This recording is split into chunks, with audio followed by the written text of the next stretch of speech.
Bismillahirrahmanirrahim. Assalamu alaikum. My name is Dr. Zara. Today topic of SET is influenza.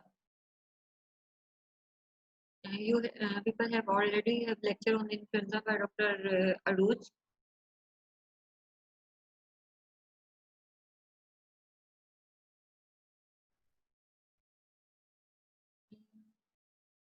What is influenza virus? Influenza virus belongs to myxoviruses family. Which family? Myxoviruses. These are enveloped RNA viruses. Most viruses included in myxovirus group are influenza, mumps, measles, parainfluenza viruses. Myxovirus is classified into influenza virus and parainfluenza virus. Parainfluenza virus में कौन कौन से viruses होते हैं? Mumps virus, measles virus, respiratory syncytial virus. Influenza cause of the infection of the respiratory tract. It will cause the respiratory tract infection, which is enveloped RNA virus. It also occurs sporadic form involving particular geographic area. Epidemics cause epidemics and pandemic involving whole world universe. Major pandemic इसने cause की थी 1918 and 1990. How WHO defines the influenza? Influenza is a viral infection that affects mainly the nose, throat, bronchi, and occasionally lungs. Infection usually lasts for about a week, and it is characterized by sudden onset of high-grade fever, aching muscles, headache, and severe malaise. Non-productive cough, sore throat, and rhinitis. Basically, it is infection of respiratory tract. Source of transmission or how it is spread. This virus is transmitted easily from person to person via droplets and small particles produced when infected people cough or sneeze. Respiratory tract infections में जिस तरह भी उनके viruses वगैरह का spread कैसे होता है via droplets से, coughing, sneezing से. Most people infected recover within 1 to 2 weeks without requiring medical treatment. However, in very young, the elderly, and in those who have serious medical conditions. Time ले लेते हैं. ये बस थोड़ा सा आप लोगों के लिए जनरल नॉलेज के लिए है कि पेंडेमिक्स कब कॉज की इसने. पेंडेमिक्स एंड एपिडेमिक्स 1918 और 1919 में स्पेनिश फ्लू और इसकी सीरोटाइप कौन सी थी? H1N1 ने स्पेनिश फ्लू किया. 1957 में एशियन फ्लू. 1968 में हांगकांग फ्लू. बर्ड फ्लू ने H5N1 सीरोटाइप थी उसने 1997 में. 1999 में पेंडेमिक्स कॉज की. How will you classify the influenza virus? We used to classify influenza virus into 3 types: A, B, and C. It's classification on the basis of ribonucleoprotein antigen and matrix. Ribonucleoprotein antigen and matrix की base पे करते हैं हम इसे. और किस में classify करते हैं? A, B, influenza virus A, influenza virus B, influenza virus C. Reservoir of virus harbored as asymptomatic infections. All isolates from non-human source harbor type A viruses. जो non-human source से होता है उसके type A viruses mostly होते हैं. Type B and C are exclusively common to humans, not identified in animal or birds. Type A जो है non-human host में होती है और type B and C humans में. Plays a great role in emerging pandemics. Epidemiology. And virus enters through the respiratory tube. वही droplets, sneezing, coughing से होगा. In 3 to 4 days, majority manifest clinical symptoms. Many are subclinical infections. Type A produce pandemics like जो birds वगैरह से होते हैं जो non human host है वो आप लोग को पता होना चाहिए. और type A और type A produce pandemics. Type B जो है sporadic cases या epidemics cause करता है. It is dangerous in temperate regions, high mortality in aged and patients with existing cardiopulmonary involvement. उनमें high mortality rate है. Virus का structure कैसे है? Virus contains RNA polymerase. RNA polymerase enzyme होता है, ठीक है. Enveloped RNA वायरस है, ठीक है. उसमें एंजाइम होता है RNA polymerase which transcribes the negative polarity genome into messenger RNA. Negative polarity genome into messenger RNA. के अलावा spike proteins होती हैं which are of 2 types, that is neuraminidase and hemagglutinin. The nucleocapsid is surrounded by an envelope with an inner membrane protein and outer layer lipid layer. ये nucleocapsid हो गया, ठीक है. nucleocapsid के क्या है? protein layer है जिसकी inner protein layer है and outer lipid layer है. From the envelope there are two types of spikes arise होंगे, two types of spikes arise होंगे और two types of protein है उसमें, neuraminidase and hemagglutinin spikes आप लोग को नजर आ रहे हैं. Inactive resistance of virus is inactivated by heating at 50 degrees Celsius for 30 minutes. Its survival is for 1 week at 0 to 2 degrees Celsius for 1 week. Virus preserved at minus 70 degrees Celsius survive in the blanket for 2 weeks. Formaldehyde, ether, and phenol, they kill the virus. Prominent factors of the virus. Haemagglutination important, इसके कुछ factors हैं virus के, आप लोगों को पता होना चाहिए. एक तो इसकी कैरेक्टरिस्टिक्स है हिमैग्लूटिनेशन, जो कि हमें ज्यादातर लैब डायग्नोसिस में बहुत हेल्प करते हैं. Important character when mixed with the erythrocytes, virus absorbed into the mucoprotein receptors on the cell surface. जब हम इसे erythrocyte से mix करते हैं, absorb किस में हो जाता है, mucoprotein receptors on the cell surface. erythrocyte की cell surface पे जो mucoprotein receptor है उन पे absorb हो जाता है. Link other cells to produce hemagglutination. other cells को link करेगा और क्या कर देगा, hemagglutination. सेल्स को जोड़ देगा, हिमैग्लूटिनेशन कॉज कर देगा. एक फैक्टर ये, एक इसका फैक्टर ये है elution. Detachment of virus from the cell surface resisting haemagglutination is called the elution. Detachment of virus cell surface से अपने आप को डिटैच कर देता है, resisting haemagglutination is called the elution caused by the enzyme neuraminidase. It is due to the enzyme neuraminidase acts on the cell surface receptors splits off N. RBC से receptor पे attach हुआ, ठीक है, viral bridges वगैरह बन गए, ठीक है, और ये suspension of RBC in normal line और यही हिमोग्लोटिनेशन कॉज करता है. Antigenic structure of influenza virus, it contain internal antigen and surface antigen. Internal antigen में तो हमने वही बात कर दी, राइबोन्यूक्लियर प्रोटीन एंटीजन हो गए. Ribonuclear protein antigen, it is the soluble antigen.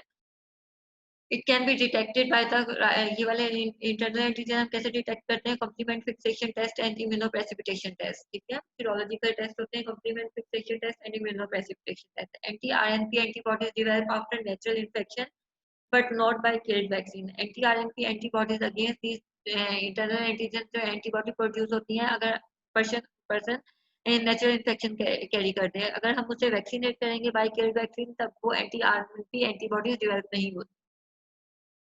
Surface antigens present on the surface. These are of two types.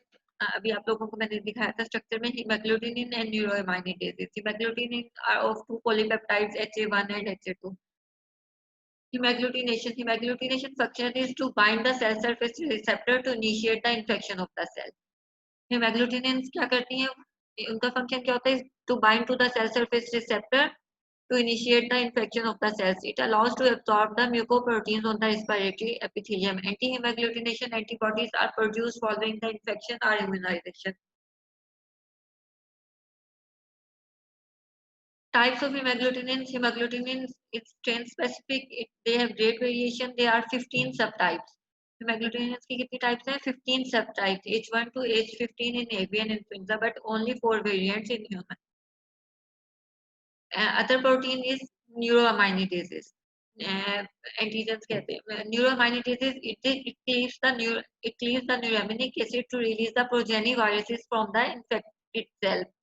Cell के ऊपर क्या होता है, न्यूरामिनिक एसिड क्लीव करती हैं, ठीक है, और क्या करती हैं, प्रोजेनी ऑफ वायरसेस जो कि सेल के इन्फेक्टेड सेल के अंदर प्रोड्यूस होते हैं उन्हें रिलीज कर देती हैं. Neuraminidase also degrades the protective layer of mucus in the respiratory tract. Anti-neuraminidase antibodies are produce following infection and immunisation. अगर इम्यूनाइजेशन करवा लेते हैं, ठीक है, और आफ्टर इन्फेक्शन बोथ केसेस में anti-neuraminidase antibodies will be produced. While in case of anti-hemagglutination antibodies, they will be produced only after natural infection, not by killed vaccines. It helps to inhibit the release and spread of. It helps anti-neuraminidase antibodies की बात आ रही है. It helps to inhibit the release of the and spread of the progeny. Strain specific है, ठीक है. There are 9 different types है, N1 to N9. जबकि उसकी कितनी थी, H1 to H15. Unique feature of this virus lies within antigenic variation. Antigenic variation अभी बात करेंगे. एंटीजेनिक वेरिएशन में कैसे आता है, एंटीजन में वेरिएशंस कैसे होती है, एंटीजेनिक शिफ्ट और drift. these variations are high in type A viruses that are non-human host virus, and the less in type B and not in type C present. RNP and matrix proteins are stable. जो हम RNA जो core proteins है and matrix protein है वो stable रहती हैं, जबकि ये spike proteins या फिर हम कहते जो आउटसाइड पे प्रोटीन थी जिनमें हीमोग्लोबिन एंड न्यूरोमाइनेटीज हैं, इनमें वेरिएशंस आती हैं ड्यू टू दीज वेरिएशंस, मतलब कि जो है ये इन्फ्लुएंजा वायरस में वेरिएशंस आती रहती हैं, ये इसके इतने सारे स्ट्रेन है, ठीक है। More variations are common in type A viruses and less in B and C. Antigen अब वेरिएशंस की बात करते हैं कि क्या होते हैं। एंटीजेनिक ड्रिफ्ट भी हो सकती है, इसमें भी एंटीजेनिक ड्रिफ्ट और इनमें भी एंटीजेनिक शिफ्ट। एंटीजेनिक ड्रिफ्ट में क्या होता है? Gradual and sequential change in the antigenic structure. जो एंटीजन का स्ट्रक्चर है उसमें ग्रेजुअल और सीक्वेंशियल चेंज आएगी, बिल्कुल स्मॉल और स्लोली स्लोली चेंजेस आती जाएंगी at regular intervals. occur due to mutation and selection due to the presence of antibodies to previous infection। एक प्रीवियस इन्फेक्शन हुआ था एक स्ट्रेन से H1N5 पे, ठीक है, अब उसके अगेंस्ट एंटीबॉडीज बन गई हैं, तो उसमें ग्रेजुअल और सीक्वेंशियल चेंजेस एंटीजन में आएंगी, ठीक है, और दोबारा इन्फेक्शन कॉज कर देगा।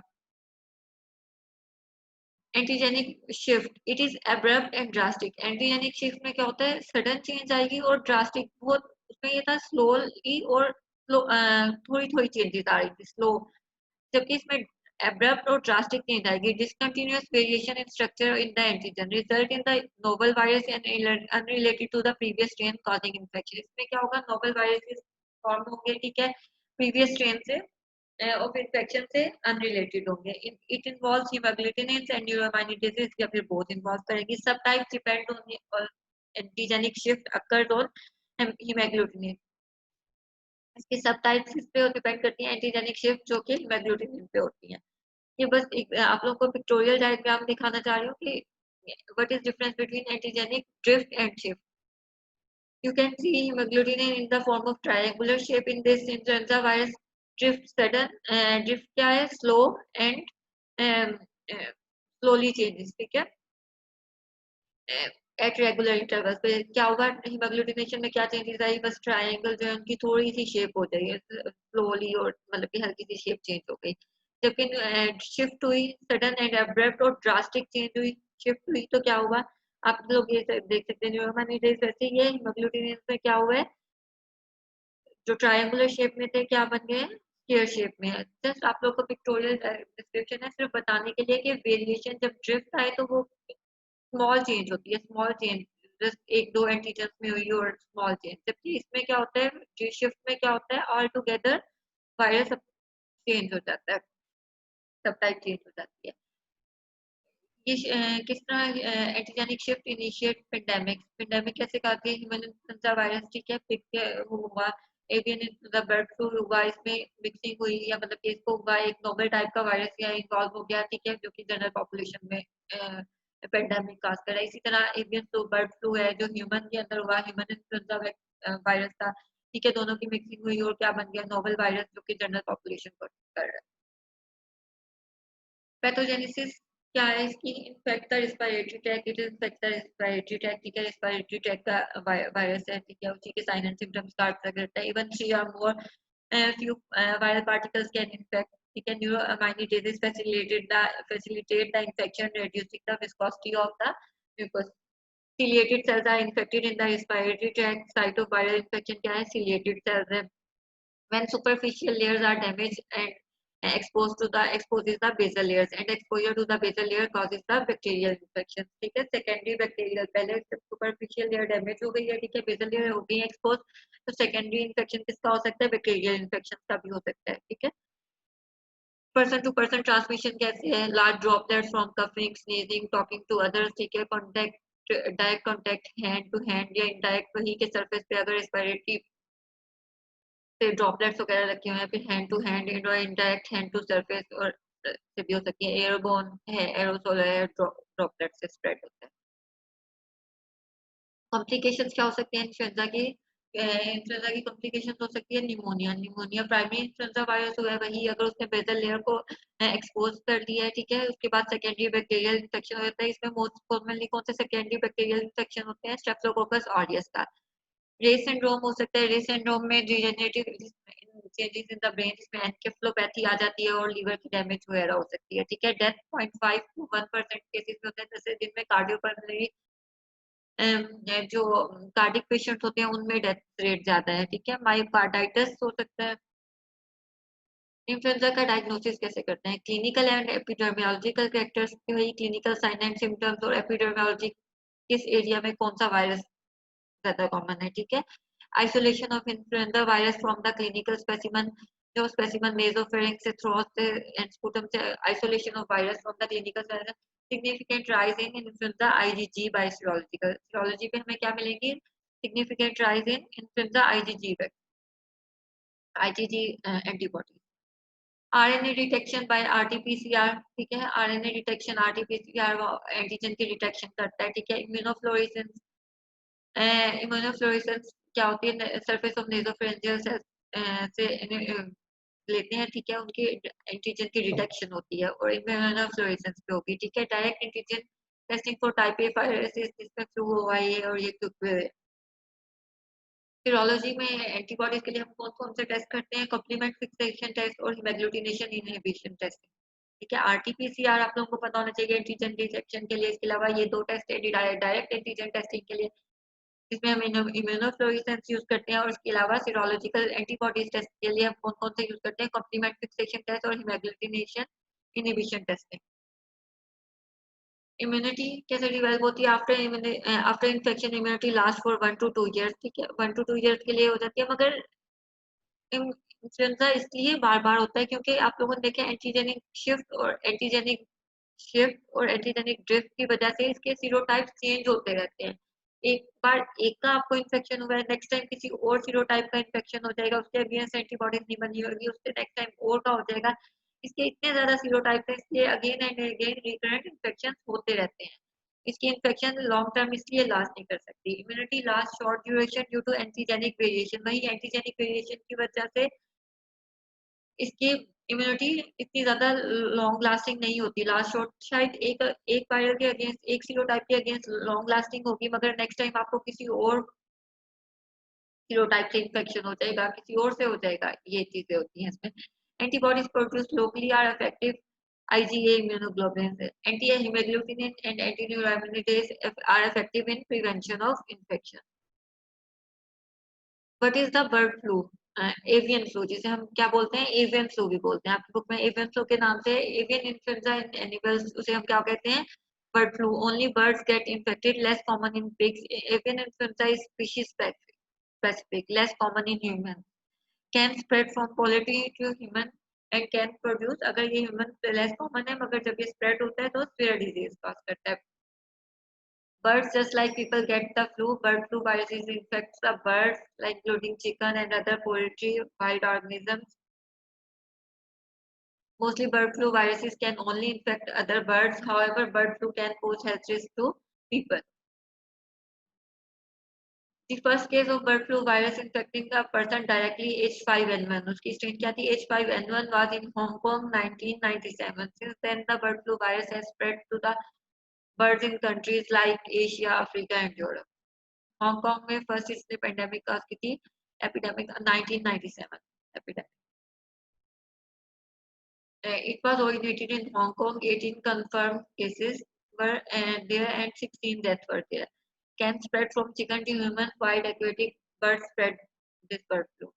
All pandemic are produced while aquatic birds carry full repertoire of the genes of the influenza virus strains. Birds shed the viruses abundantly in the feces, which can be contaminated the rivers and ponds. Wild birds to ducks to Wild birds से किसे हुआ? Ducks को हुआ, ducks to pigs, as they are susceptible to infection by both human and influenza avian birds. Ducks से किसे हुआ? Pig को, कि pigs कैरी कर सकते हैं, both से ह्यूमन से भी ले सकते हैं और बर्ड से भी ले सकते हैं। Recombination take place in the pigs. Such hybrid chains may lead to the human infection with potential pandemic. मैंने आपको पीछे एक डायग्राम दिखाई थी, वहां पे बर्ड से किसे हो रहा था? पिग्स को हो रहा था, और वहां पे ह्यूमन से भी पिग्स को हो रहा है। ठीक है, पिग्स दोनों कैरी कर सकते हैं, वहां से नोवल वायरस हुआ और that is known as avian influenza. H5N1 can spread and cause the severe disease. Some has crossed the poultry and reduced the severe diseases and deaths.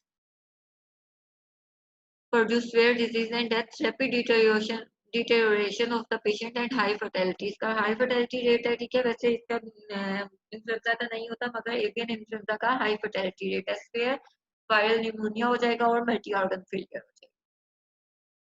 हम कैसे अवॉइड कर सकते हैं रेस्पिरेटरी ट्रैक्ट का infection है? By gargle daily. Daily gargle करने से क्या होता है, हमारे शेड कट जाते हैं. These are the you can say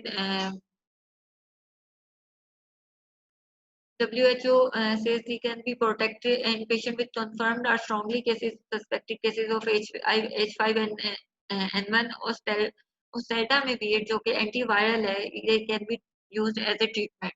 Oseltamivir is a viral drug. This can be used as a treatment for the this influenza as soon as possible. और ठीक है, अब आजकल जो है कॉम्बिनेशन दिया जा रहा है ड्रग का, that is oseltamivir and zanamivir.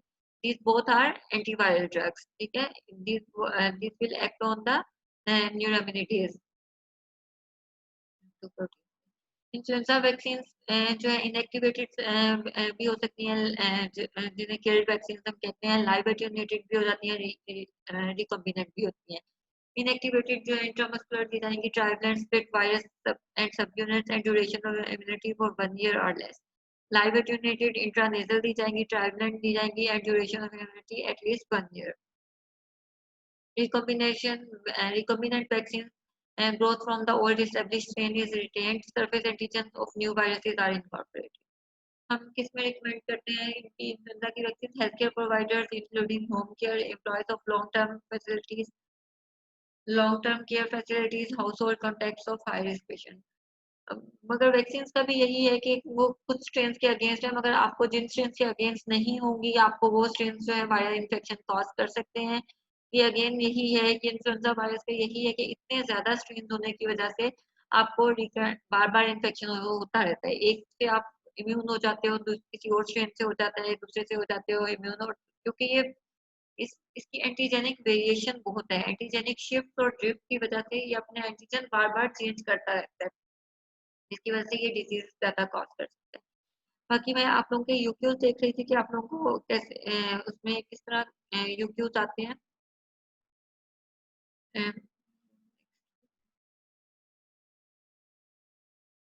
मैंने एक सिनेरियो देखा था आप लोगों के इस तरह आया हुआ था.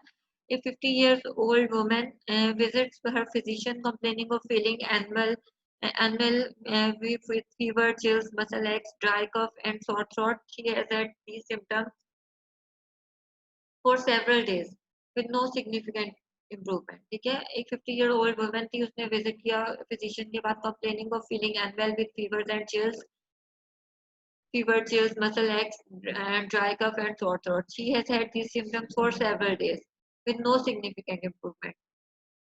Several days तक with no significant improvement. There is history of similar illness in other family members. ठीक है, एक तो वैसे respiratory tract का infection हो गया. There is history of similar illness in other family members.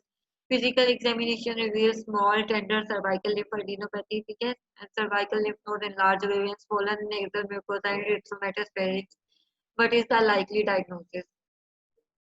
ठीक है, डायग्नोसिस आप लोगों ने बता दिया. ठीक है, मैंने influenza virus influenza describe the positive agent में आप लोग ह्यूमन इन्फ्लुएंजा वायरस बोल देंगे. ठीक है, although the patient had similar infection in the past, why isn't her immune system protected from the illness? ये अभी हम लोगों ने डिस्कस किया कि similar infection पास हो चुके हैं, उसमें उसकी इम्यूनिटी डेवलप हो चुकी है. why isn't her immune system protecting from these illness?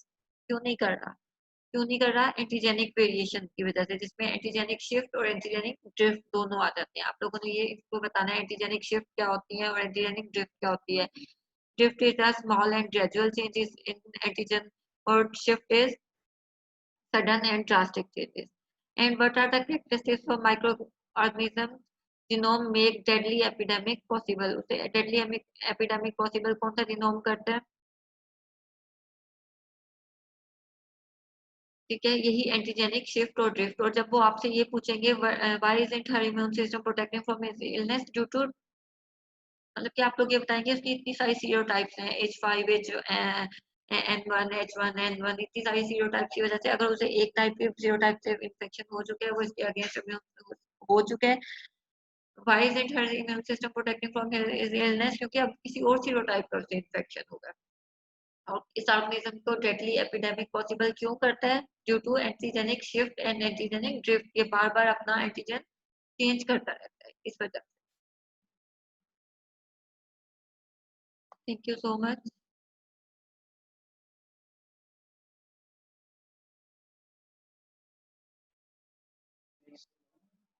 ठीक है, हो गया. Thank you. आप लोग कोई क्वेश्चन वगैरह हो तो आप लोग पूछ सकते हैं.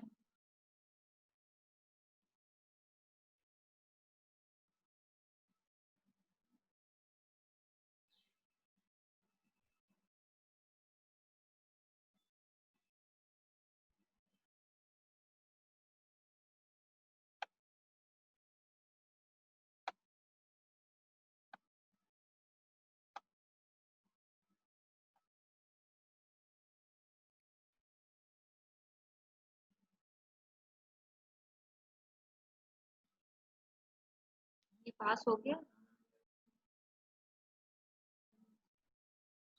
मैंने पास कर दिया.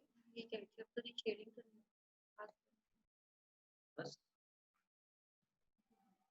20 मिनट. अगला शुरू करना. नहीं नहीं बस.